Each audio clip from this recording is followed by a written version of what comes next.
दोस्तों, एक तरफ तो जो बड़े-बड़े चैनल हैं, वो ये अफ़वाह उड़ाते रहे कि बीजेपी से बहुत बड़े-बड़े एमबीए के नेता मुलाकात कर रहे हैं और इन अफ़वाहों के बीच में असली खेल शरद पवार ने कर दिया है। बीजेपी के एक बहुत बड़े नेता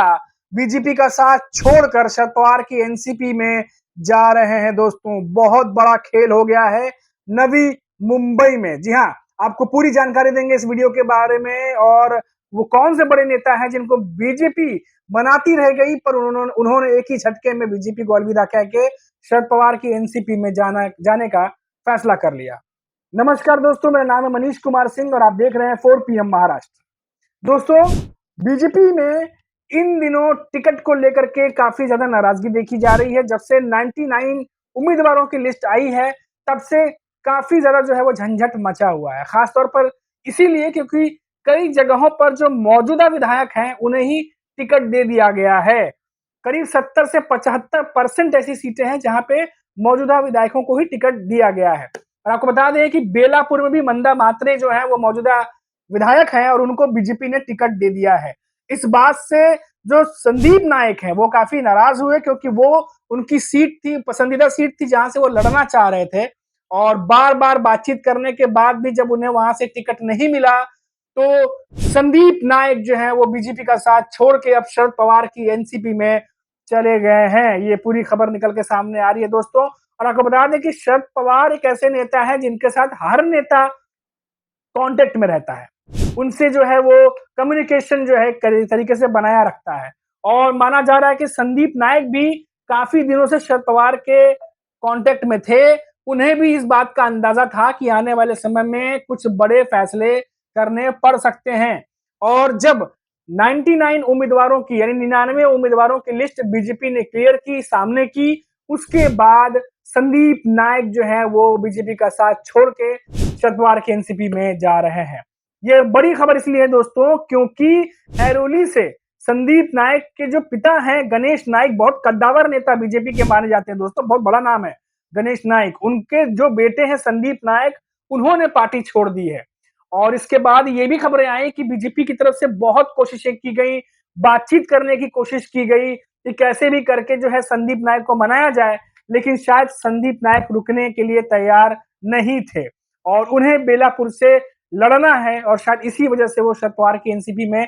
चले गए हैं। अब दोस्तों देखिए, शरद पवार की एनसीपी में वो गए हैं, अब इस बात का इशारा ये होता है कि शायद बेलापुर से शरद पवार की एनसीपी उन्हें टिकट देने जा रही है, यानी शरद पवार टिकट देने जा रहे हैं बेलापुर से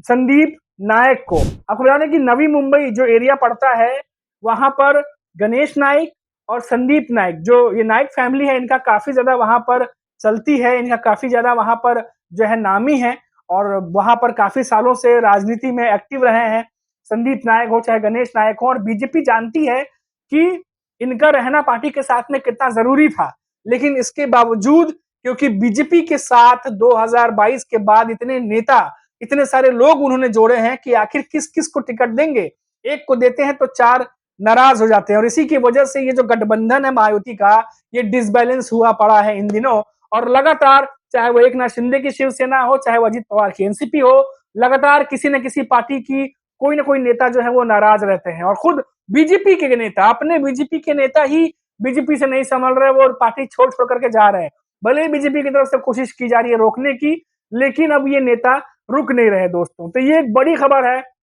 मुंबई में खेल कर दिया शरद पवार ने। और आप देखिए कि पिछले 1-2 दिनों से लगातार ये अफवाह उड़ाई जा रही थी कि महायुति के जो बड़े नेता हैं उनसे उद्धव ठाकरे जाके मिले हैं, संजय राउत जाके मिले हैं और इस पर हमने चर्चा भी की थी कि किस तरीके से ये खबर जो है एक तरीके से झूठी थी।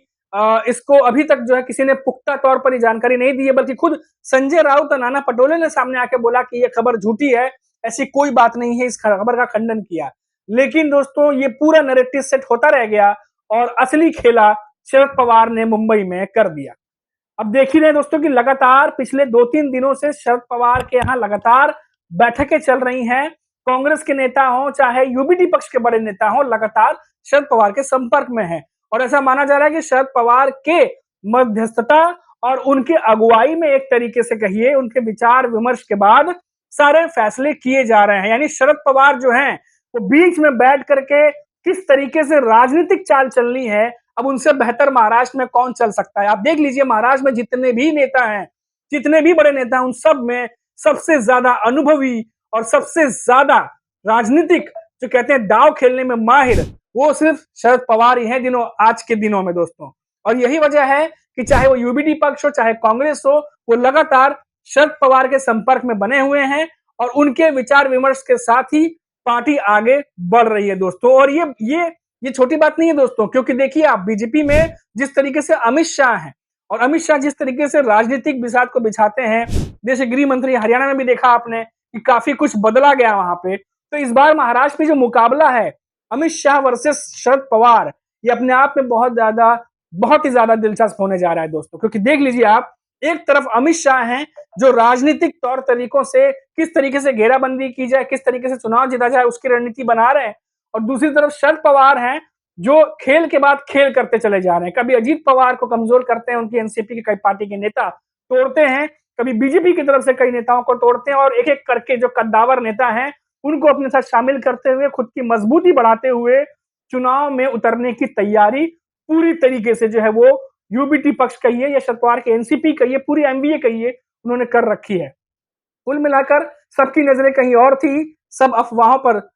जो है चीजें चल रही थी, उसके इर्द गिर्द सब अटकलें चल रही थी, और इधर शरद पवार ने एक बड़े मंत्री को बीजेपी से तोड़ के अपनी पार्टी में शामिल कर लिया और बड़ा खेल महाराष्ट्र की राजनीति में कर दिया। देखिए इसका आने वाला जो कहते हैं ना कि कोई भी बड़ी घटना घटती है तो उसका असर आने वाले समय में दिखाई देता है। अब ये देखिएगा, ये बेलापुर की जो सीट है, ये जो संदीप नायक बीजेपी छोड़ के शरद पवार के साथ गए हैं, अब इसका आने वाले समय में आप देखिएगा इसका असर साफ साफ जो है वो दिखाई देगा। तो अभी के लिए दोस्तों इतना ही, फिर लौटेंगे तो बात करेंगे महाराष्ट्र से किसी बड़ी खबर पर। तब तक आप देखते रहिए 4 PM महाराष्ट्र और मुझे इजाजत दीजिए। नमस्कार।